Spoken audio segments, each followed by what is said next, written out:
Inisa-isa ko na nang lagay sa plastic tsaka refrigerator ang iba. Ito, i-segregate ko siya, ilagay ko siya sa sa plastic. Ito.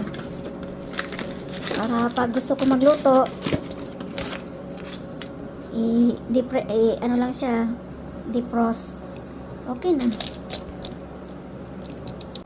Ito yung binili namin na na steak, beef. Ito yung gagamitin ko doon sa likod. Pork.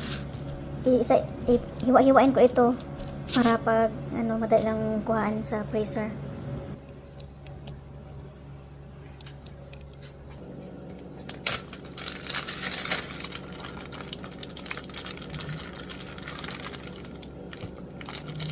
Ganito karami, pwede na yan siya sa amin. Yan, ganyan.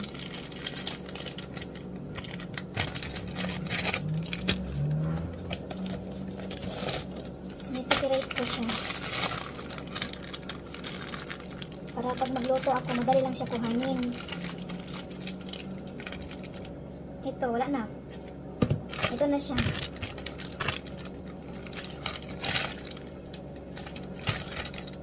Itapon na natin to.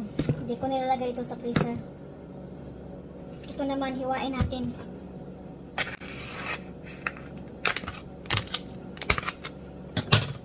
Pag-ready lang tayo ng plastic. Paglagyan ng steak natin. Mga 3. Dahil nagtitipid tayo, hiwain natin siya ng 1, 2, 3, 4, 5. 5 na hiwa.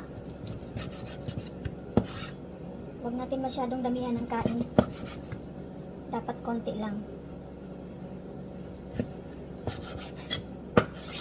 Yan, naka 5 na hiwa na siya.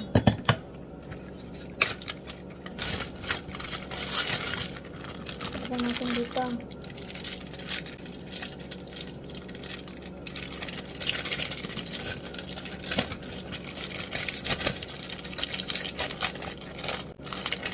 Ganyan. Ito na siya. Ang baon lang naman ito ng asawa ko sa work niya. Para may energy siya, protein. Kasi trabaho niya kailangan ng baon. Ito, itapon na natin. Dahil mo, empty yung aming lagay natin dito sa freezer. Empty yung namin, freezer, kasi 3 weeks kaming hindi nag-grocery. Sa ating chicken, ganun din ang gagawin natin. Chicken breast ito. Chicken breast. Hiwain natin sa gitna.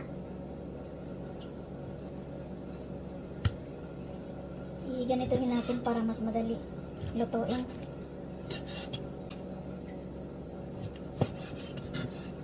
Yan. Pangbaon lang ito. Ang baon niya.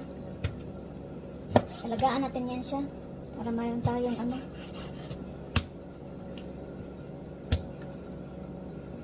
ang tulong sa inyo ng konti.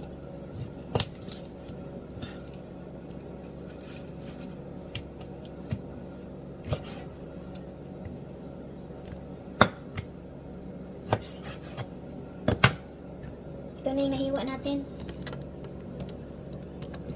Lagay natin sa plastic.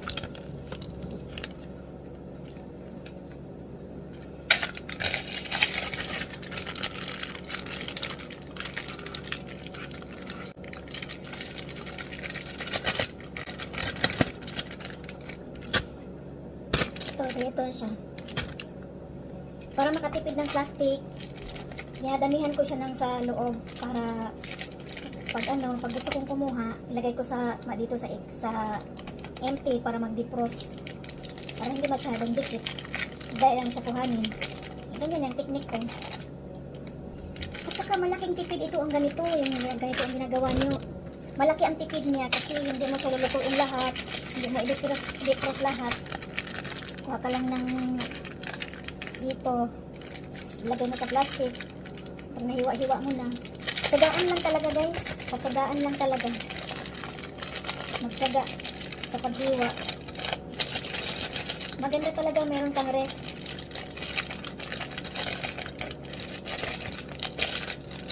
Para makatipid talaga, kasi ang mahal ng bilihin. Kailangan magtipid.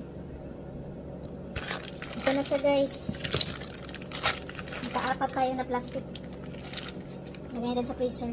Hugasan muna natin yung yung ating tadtaran para malinis kasi hihiwain ko na naman itong pork.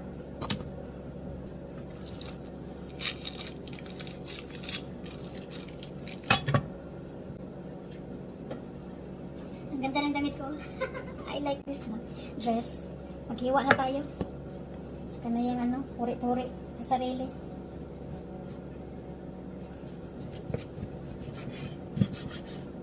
Ayan.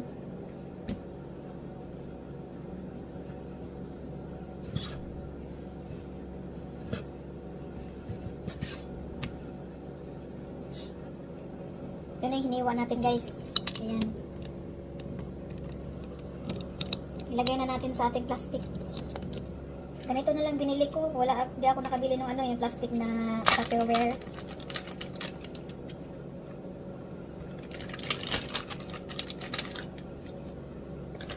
Mga dalawa siguro pwede na yan.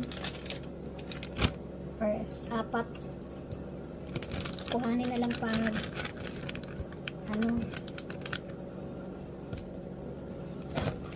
gusto i-defrost paglutuin.